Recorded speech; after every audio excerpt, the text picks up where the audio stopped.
Turns out that YouTube is going to limit access to fitness videos for European teenagers. And we actually have a thumbnail of a fit teenager, right? So this needs to be now put under the rug. We need to hide it. We need to pretend it doesn't exist because it makes some people feel uncomfortable. You know what really upsets me about this? Is the fact that there is never a conversation about these things. Like, have you guys remembered the time where, a politician was actually bringing this issue up and was debating with another politician that was on the other side of the fence? Do you even get to talk with your taxi driver or your hairstylist or anyone about these issues? No, like one day it's just decreed. It's like from up heavens. It's like the gods of Olympus have decreed that from this day forward, this is harmful, and we as a civilized society, we will decide to ban it. I guess like the best place to be is in a maximum security prison, because there you don't get exposed to this type of imagery, you don't get exposed to any type of danger. You get maximum safety, right? And you get fed, and you get free healthcare, and you get everything. What a good way to live. All jokes aside, though, I kind of understand the social media, because you know that there is going to be a twat out there, like some parent who is absolutely incapable of parenting and is irresponsible and just allows free reign of his teenager on the internet, and then the teenager will do something harmful, and the parent is going to sue the company, right? It's not his fault that he failed at parenting. No. It's because he used the internet and connected to social media. So probably is the reason why social media websites are making these algorithmic changes. Now, the reason they claim is because you see people that look at reality and notice that other human beings are glorifying certain body types.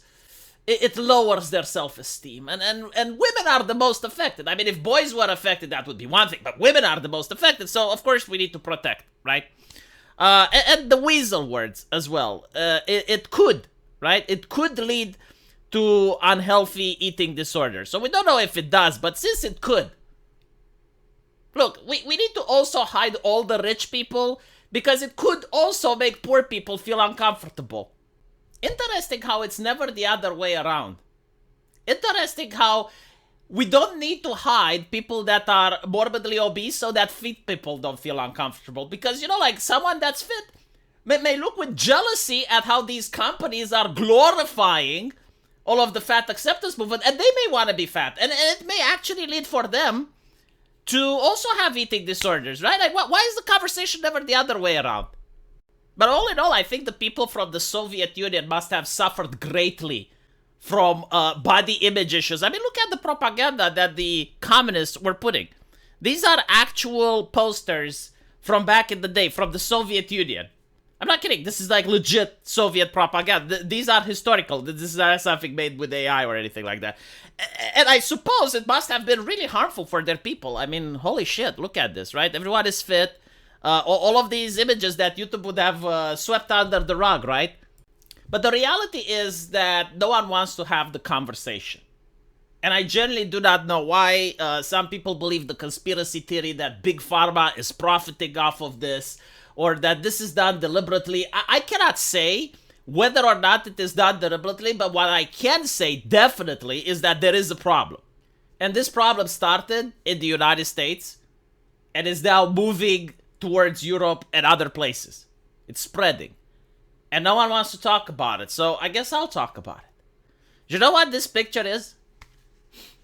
This picture is from a couple of decades ago, and it's coming from a circus. And the circus used to have the world's fattest woman and the world's smallest man. Now, I don't know if it's true or not, if this is like an actual Guinness World Record. But what I do know is that people were willing to pay actual money. They were willing to pay tickets just to see Le Miracle. Just to see the extraordinary. Just to see something that they wouldn't see in their mundane lives.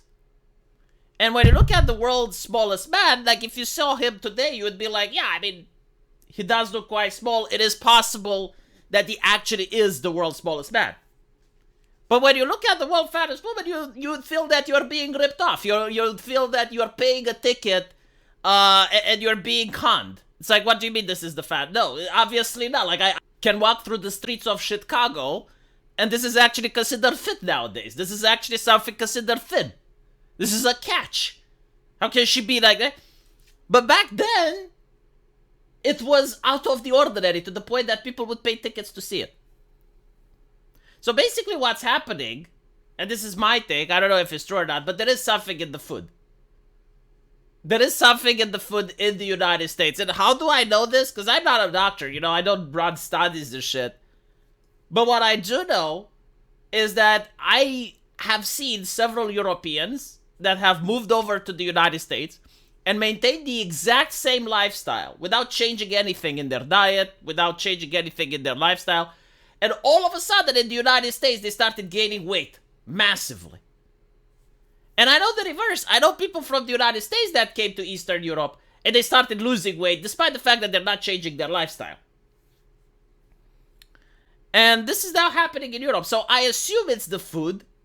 Some people say that, you know, this is profitable for big pharma because if you have morbid obesity, as the doctors like to call it, which is something that they'll probably change because, again, the activists, they don't like naming things what they are. Like, what does morbid stand for? It stands for morbus. It means illness. And usually when people have this level of obesity, it does come with a lot of illnesses associated. High blood pressure, knee joint pains because all the weight is now being pressed on the person's knees, diabetes, risk of stroke, cardiovascular issues, so on and so forth. To the point where I remember, I forgot who, I think it was either Blair White or some other content creator. And she was going through all of the fat activists on TikTok from 5 years ago, and she was pointing how most of them passed away. And the response from other people on Twitter is like, oh, so you're happy that this happened? It's like, no, she's trying to warn people. If you have someone that's promoting this lifestyle and is glorifying this lifestyle, it is actually harmful. And on one hand, you have those activists that are promoting and glorifying that lifestyle, and corporations that are suppressing the alternative lifestyle. Look, I'm not saying that everyone should go to the gym and stay fit or do all sorts of exercises. Like, I get it, it's not for everyone. But the idea that this is what's getting suppressed? This is the problem? Really? Naruhodo. So let me know what you guys think and have fun gasping for breath while you're climbing a small flight of stairs. But at least you get to feel confident in your body image, I guess. For me, it wasn't like that. The moment that I started feeling that I'm going up the stairs and I'm gasping for breath, I realized, okay, if I keep it up, I'll end up in a hospital.